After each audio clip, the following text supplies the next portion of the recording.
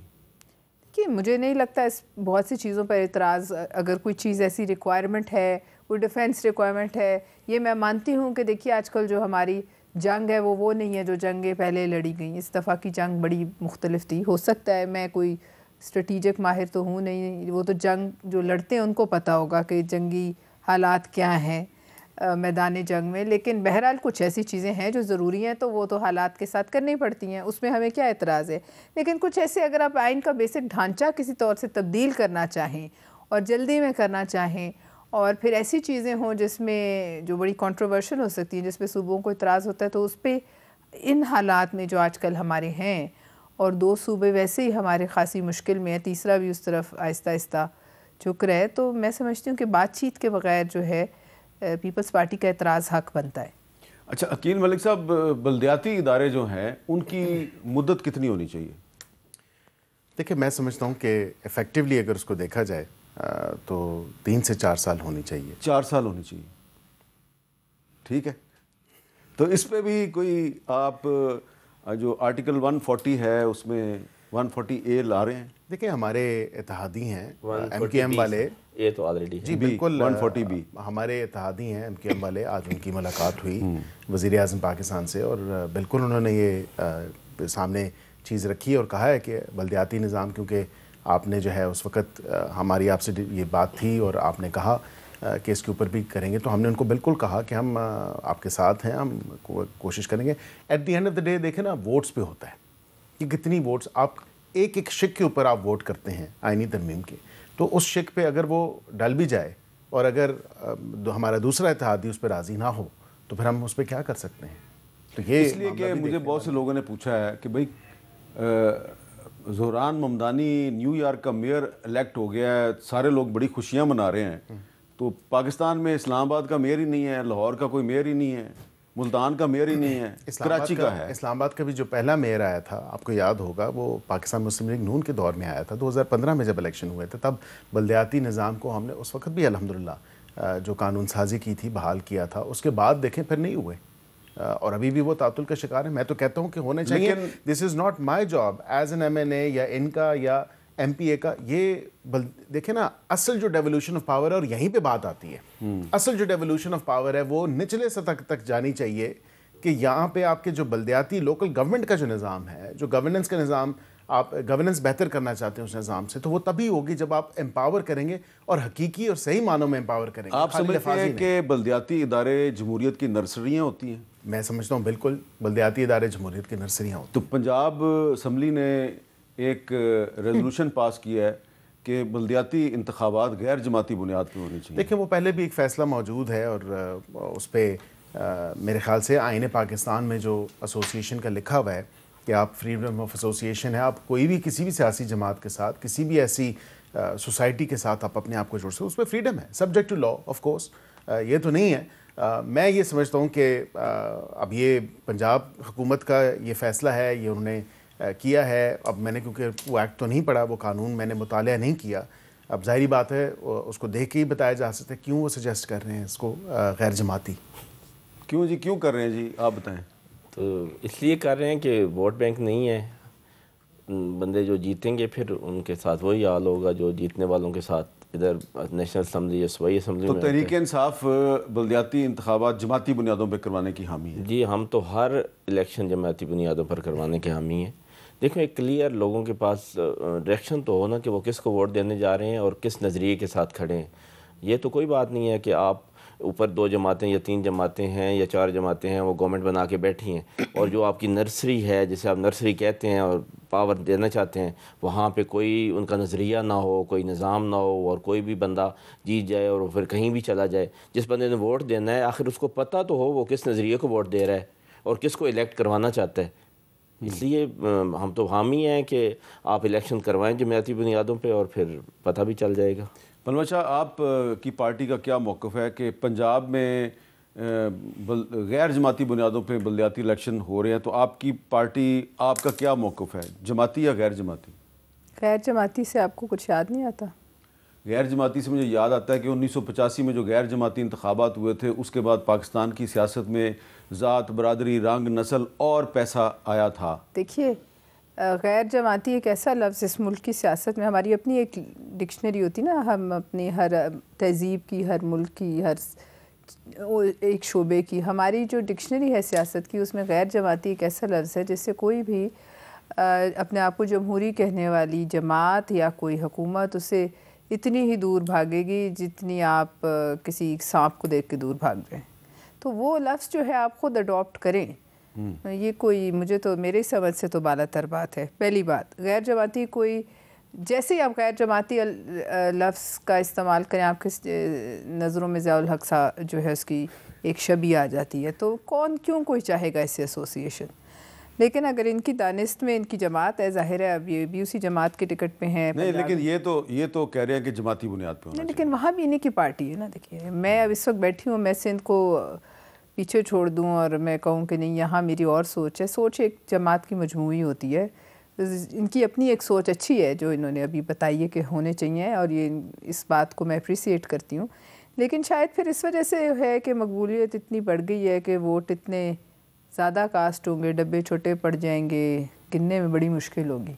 تو غیر جماعتی ہوں تو پھر آسانیاں ہوں گی، تو جو لاجسٹک ارینجمنٹس ہیں گننے کے، ڈبوں کے، وہ صحیح ہو جائیں گے، ورنہ شاید شیر کے نشان پہ اتنی ایک موریں لگیں کہ آپ یہ کہہ رہی ہیں کہ چید نہیں تو کیا آپ نہیں کرائیں گی، آپ کی جماعت نہیں کرائے گی سندھ میں یا دیگر جگہوں پہ، یا حصہ نہیں لے گی ان جماعتی انتخابات میں، چاہے وہ پنجاب میں ہو، بلوچستان میں؟ ہم تو لیں گے، لیکن میں کہہ رہی ہوں شاید آپ لوگ اس لیے اس سے دور ہٹ رہے ہیں۔ میں نے یہ کہا نا، شمار میں نہیں آئیں گے، ووٹ ہی بہت ہو جائیں گے۔ میں نے عرض یہ کیا کہ میں نے وہ قانون ابھی تک نہیں پڑھا، اگر میں اس کا مطالعہ کر لوں تو پھر مجھے ریزننگ مل جائے گی، یا اس کوئی ریزن نہیں ہے، میں آپ کو بتا دیتا ہوں، تھاٹ پروسیس ہے کہ وجہ کیا ہے کہ کیوں۔ مجھے تو یہ ریزننگ سمجھ پورے قانون میں کوئی کہیں پہ یہ نہیں بتایا گیا کہ کیوں غیر جماعتی ہوں گے، صرف یہ لکھا گیا ہے کہ غیر جماعتی ہوں گے۔ میں آپ کو بتا دوں، آپ کی ریزن آپ نے خود ڈھونڈنی۔ جب وہ قرارداد پیش ہوئی تو تحریک انصاف کے جو ایم پی ایز تھے ان کا کیا موقف تھا؟ ڈیفینیٹلی مجھے تو نہیں آئیڈیا، لیکن ان کا موقف یہی ہوگا، کیونکہ پوری جماعت کا ہمارا ایک ہی موقف ہے کہ بھائی جماعتی الیکشن ہو۔ میں اب بتا نہیں سکتا کہ انہوں نے وہاں پہ کیا سٹانس لیا، لیکن ڈیفینیٹلی اس کو تو ہم تو بالکل نہیں مانتے کسی غیر جماعتی الیکشن کو۔ اب بات تو بھی 85 کی کر رہے ہیں، اس کے بعد جو کچھ پاکستان کی سیاست میں ہوا ہے یا آج تک ہوتا چلا آ رہا ہے، میرا نہیں خیال۔ آپ کو پتہ ہے نا جو 85 کی جو اسمبلی تھی اس نے کیا کیا تھا، وہ 8ویں ترمیم منظور کی تھی، اور سارے جو پارلیمنٹ کے اور پرائم منسٹر کے اختیارات ہیں وہ صدر کے پاس چلے گئے تھے، پریزیڈنٹ صاحب کے پاس چلے گئے۔ پاکستان میں ایک عملی طور پہ صدارتی نظام نافذ ہو گیا تھا، ٹھیک ہے نا۔ پھر وہ 18ویں ترمیم آئی تو اس نے پھر وہ اختیارات صدر صاحب نے واپس پارلیمنٹ کو اور پرائم منسٹر کو دیے۔ تو اس کے درمیان کتنے سالوں کا وقفہ تھا؟ ہاں، یہ دہائیاں گزری۔ جی ایک وقفہ، جی وقفے کے بعد دوبارہ ملتے ہیں۔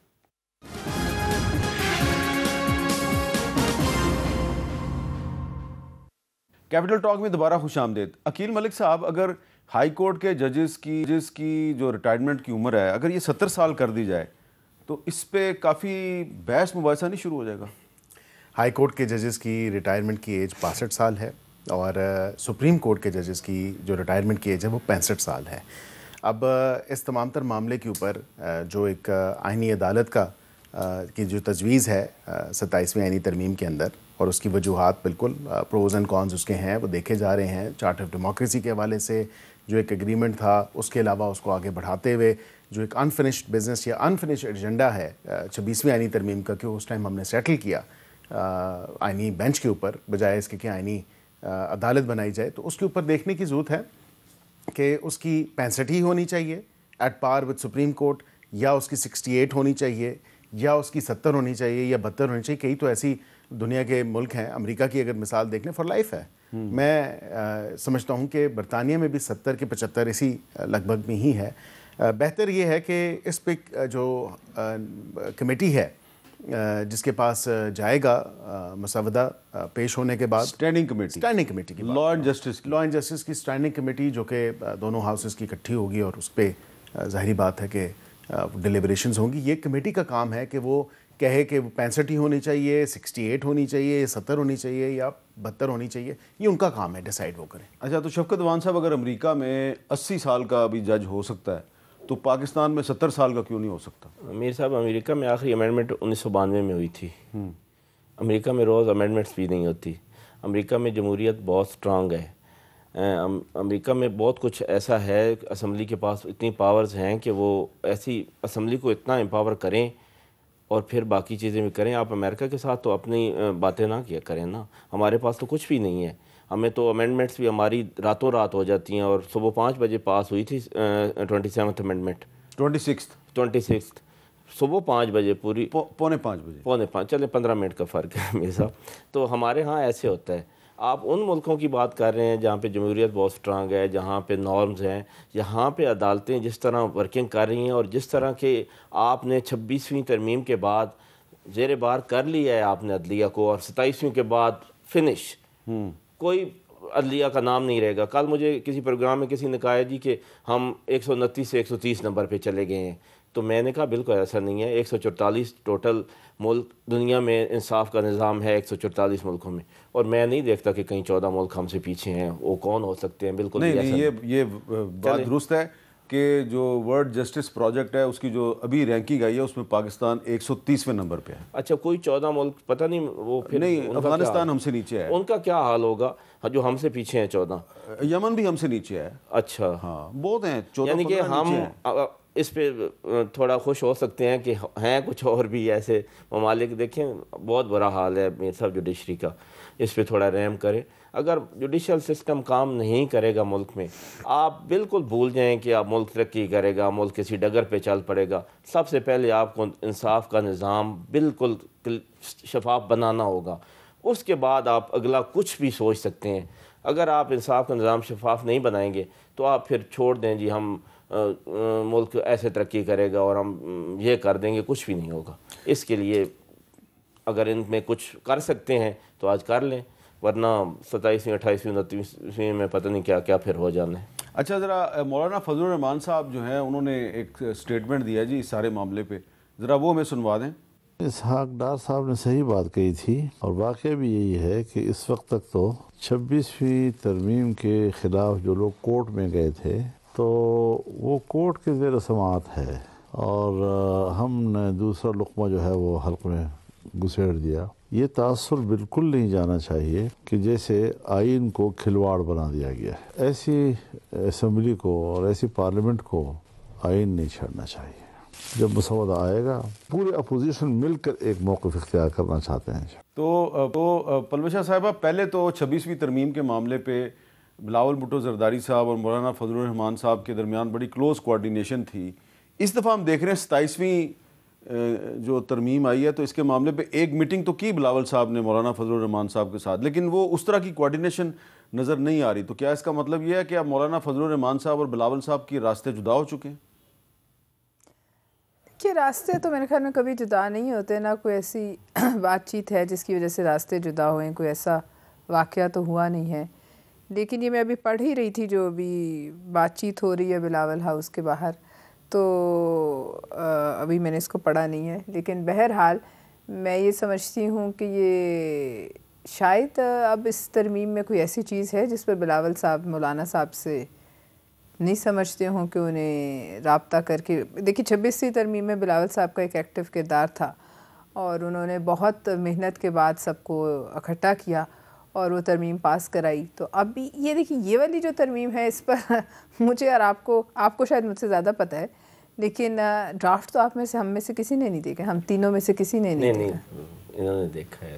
میں تو آپ کو یہی کہہ رہا ہوں, میر صاحب نے دیکھا نہیں, میں ہم تینوں کی بات نہیں, انہوں نے بھی دیکھا ہے. نہیں, ہم تینوں میں ہم سے تمہاری تینوں کی بات ہے, ان کی نہیں ہے. ان کو میں نے نکال دی. یہ ٹرائنگل جو ہو سکتا ہے کہ میں نے مسودے کے کچھ حصے دیکھ لی ہوں اور میں وہ آپ کو بتانا نہیں چاہتا.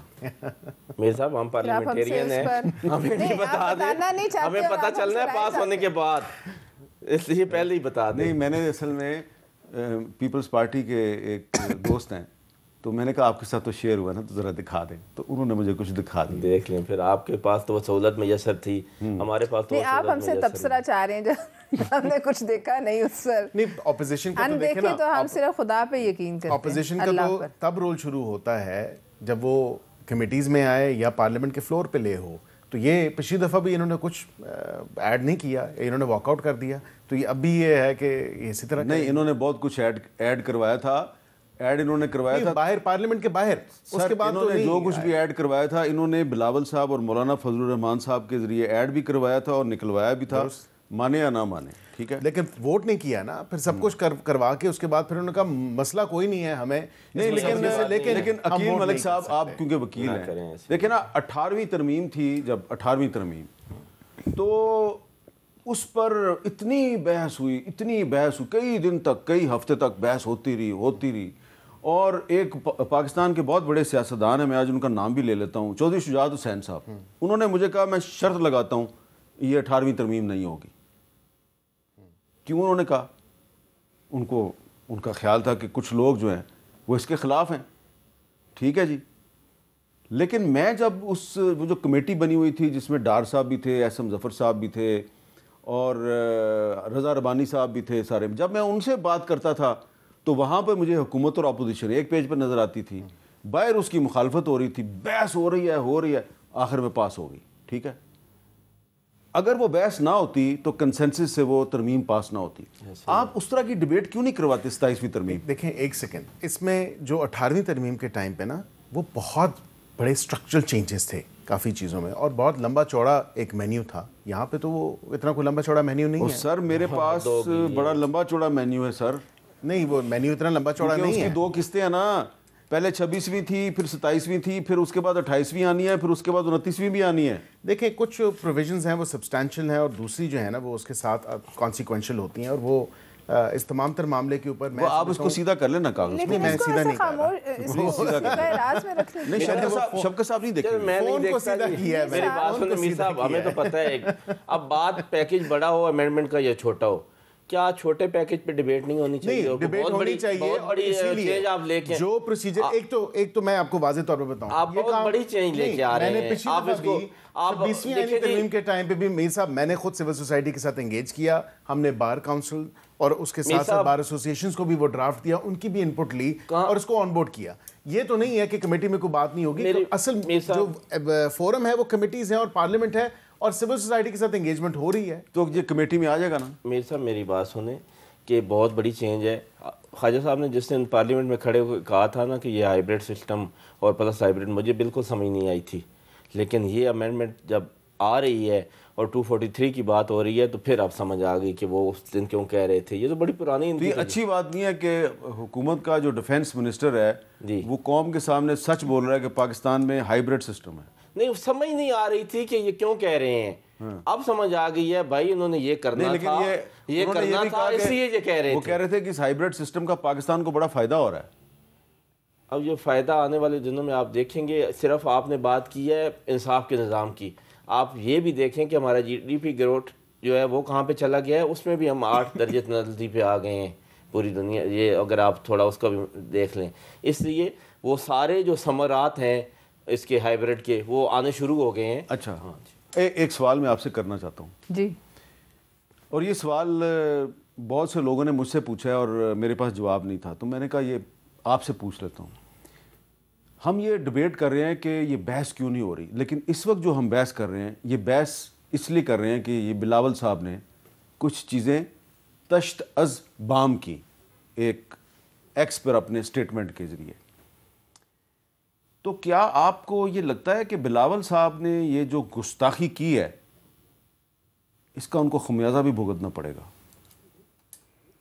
دیکھیے پہلی بات یہ ہے کہ اگر آپ عوامی مفاد کا کافی حصہ پٹا لفظ ہے, لیکن اگر آپ قوم کے نظریے سے دیکھیں تو شاید یہ گستاخی نہیں ہے, ان کے نظریے میں یہ ایک خدمت ہے.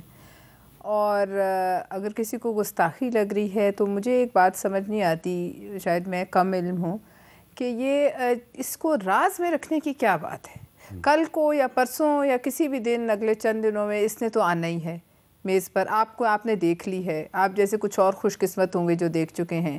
باتیں سب جو ہیں وہ ہو رہی ہیں, why not be open about it, اور آپ اس کو رکھیں سب کے سامنے, اس پہ جو جس کی رائے ہے آنے دیں. کرنا تو وہی ہے جو ووٹ نے کرنا ہے, ووٹ آپ کے پاس ہیں, ہو سکتا ہے بہت سی چیزوں پہ ہم بھی آپ سے راضی ہو جائیں, مگر یہ خفیہ خانہ مجھے سمجھ نہیں آتا اس کی کیا تو وہ کہہ رہے ہیں, عقیل ملک صاحب کہہ رہے ہیں کہ یہ جب standing committee on law and justice میں جائے گا تو پھر کوئی چیز خفیہ نہیں رہے گی. ظاہر ہے جب لے ہو جائے گا تو کیا خفیہ رہے گی, اور اسی دن پاس بھی ہو جائے گا. جب لے ہو جائے گا تو پاس بھی ہو گیا, مثلاً پاس ہو گیا, بعد میں ہم اس سے بحث نہیں کریں گے, بعد میں اس سے بات چیت نہیں ہوگی. میں ایک بریک نہ لے لوں جی, بریک لے لیتا ہوں, بریک کے بعد دوبارہ ملتے ہیں.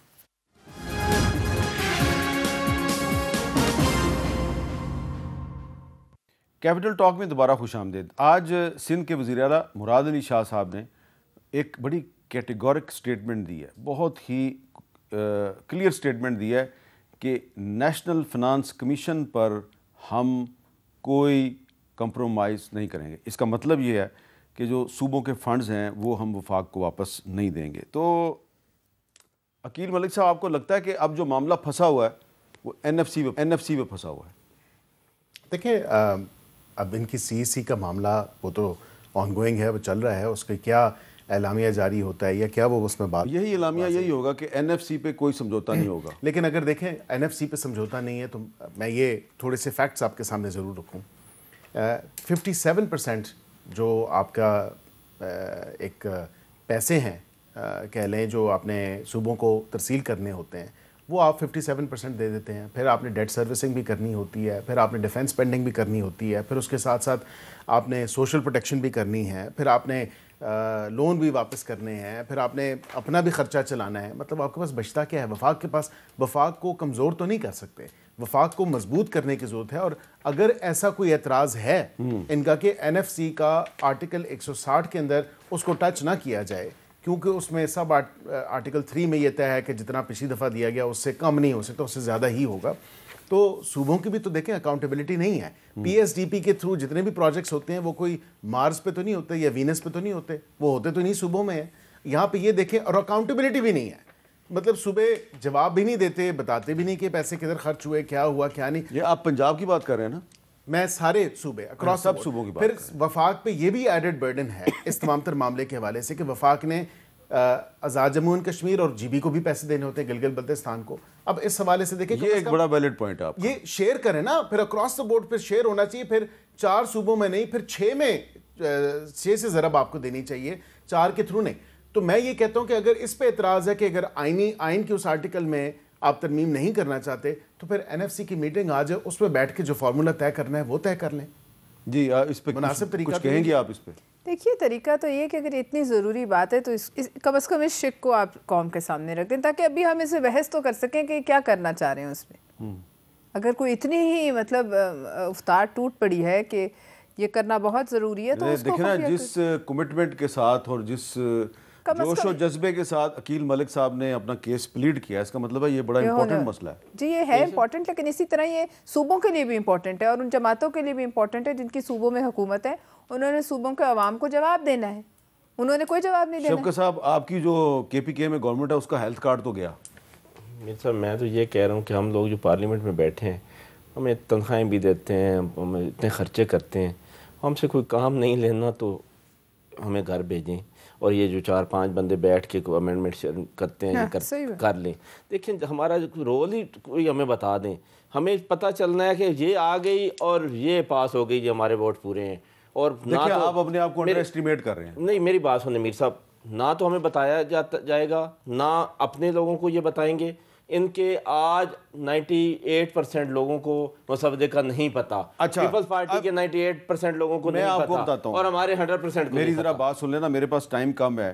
قومی اسمبلی میں دیکھیں آپ پارٹی پوزیشن, ٹھیک ہے, مسلم لیگ نون 125 ہے, ایم کیو ایم 22 ہے, آزاد 4 ہیں. یہ آزاد وہ 4 ہیں جو پہلے آپ کے ساتھ تھے پھر ادھر چلے گئے ہیں. جی جی. اچھا, استحکام پاکستان پارٹی 4 ہیں, مسلم لیگ ضیاء 1, بلوچستان عوامی پارٹی 1, نیشنل پارٹی 1, یہ 163 بنتے ہیں. اور اس میں اگر پیپلز پارٹی کو بھی ایڈ کر لیں تو یہ 237 بنتے ہیں. پیپلز پارٹی کا بھی ایک نمبر بڑا امپورٹنٹ ہے. اب آپ کی طرف آتے ہیں جی, اپوزیشن میں کتنے ہیں؟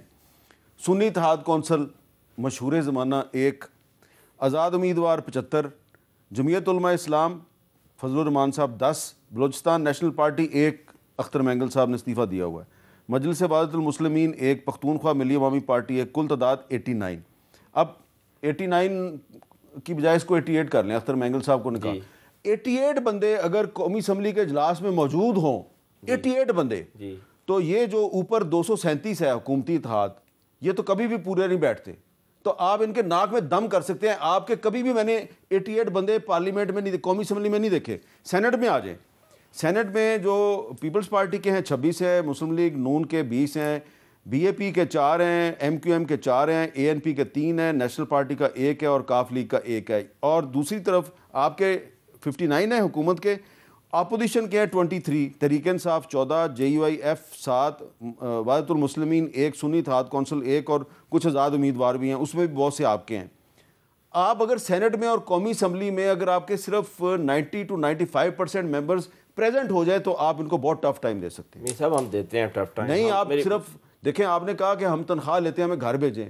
بھئی آپ گھر نہ جائیں, آپ اسمبلی کے اجلاس میں ریگولرلی پارٹیسپیشن کریں. ہم کرتے ہیں امیر صاحب, لیکن جب آپ آئین میں امینڈمنٹ کرنے جا رہے ہیں اور مسودہ ہمیں نہیں دے رہے, اپنے پارٹی کے لوگوں کو نہیں دے رہے, اپنے اتحادیوں کو نہیں دے رہے امیر صاحب, تو پھر کیا وجود رہے گیا پارلیمنٹ کا اور کیا پارلیمنٹیرینز کا؟ جی آپ کچھ کہنا چاہیں گے؟ مجھے سمجھ نہیں آتی اس میں کیا فخریہ بات ہے کہ کسی کو نہیں دکھانا, کسی کو چھپا کے رکھنا. فخر کی بات نہیں, شرم کی بات ہے کہ مسودے چھپا لینے, ترمیمیں چھپا لیں. It's not something to be proud of. مجھے تو ویسے آپ کی پارٹی کے لیڈر نے دکھایا مسودہ, حکومت نے نہیں دکھایا. ان کے پاس ہوگا, کسی ایک کے پاس ہوگا, لیکن کیا جنرلی 80-90% ویسے یہ بات تو صحیح ہے نا, کیوں نہیں دکھاتے جی آپ؟ میرے پاس ہے اور کسی کے پاس نہیں. یہ کوئی فخریہ بات نہیں ہے. میں سمجھتا ہوں کہ آپ اپنی پارٹی سے مانگیں, آپ اپنی پارٹی کی لیڈرشپ کو کہیں, جو سی سی کے لوگ ہیں ان کو کہیں ہمیں بھی دکھائیں. جی میرے سے آپ سی سی کے لوگوں کے پاس نہیں ہے, میرے سے اگر آپ کو میری ووٹ درکار ہے, میں سی سی کے لوگوں کے پاس نہیں ہے. You are senator, you have نہیں. وہ تو صاحب نے کہیں خفیہ نکال لیا ہے, ایسے کوئی نہیں ہے. میں یہ کہتی ہوں ان کے پاس کافی دن, کچھ دن پہلے تک کسی وزیر کے پاس بھی نہیں تھا. چلیں, میری اطلاع کے مطابق 2 دن سے تو ان کے پاس ہے. 2 دن یہ وزیر ہے, پہلے ہم کام کر رہے ہیں, اس سے پہلے یہ بنا رہے تھے. بنایا ملتا ہے میت وہ ایک پیپر ہے, کوئی دیکھیں نہیں, یہ غلط تاثر دیا جا رہا ہے. میں سمجھتا ہوں کہ جو اتحادی یہ اچھی بات نہیں ہے وہ بالکل کہ حکومت کو یعنی کہ فیڈرل گورنمنٹ کو یا ministry of law and justice کو فیسیلیٹیٹ کر رہا ہے اور بنی بنائی چیز دے دیتا ہے. نہیں, بالکل بنی بنائی کوئی نہیں آتی, ہم بھی بنا رہے ہیں. ڈار صاحب نے بھی یہ بات کی, اور آج سارا دن آپ کے شو پہ آنے سے پہلے بھی میں دفتر سے ہی آ رہا ہوں, اور اس کے بعد بھی میں نے دفتر ہی جانا. یہ کاغذ اگر آپ سیدھا کریں گے تو میں کہوں گا کہ یہ بالکل آپ صحیح کہہ رہے ہیں. یہ دیکھیں یہ آپ نے جو پڑھائیں گے نہیں, ہمیں پڑھنے نہیں دیں گے. یہ دیکھ لیں, یہ کوئی پڑھنے نہیں دیں گے, بات پڑھنے نہیں دیں گے یہ. چلیں میں آپ کو پڑھا دیتا ہوں, ٹھیک ہے؟ پھر آپ نے کسی کو بتانا نہیں. جیسے آپ نے اس بندے کو کہا تھا کہ میں کسی کو نہیں بتاؤں گا, میں بھی آپ کو یہ کہہ رہا ہوں. بہت بہت شکریہ پلوشہ خان صاحبہ, شفقت اوان صاحب اور جناب رسول حکیم ملک صاحب. اللہ حافظ.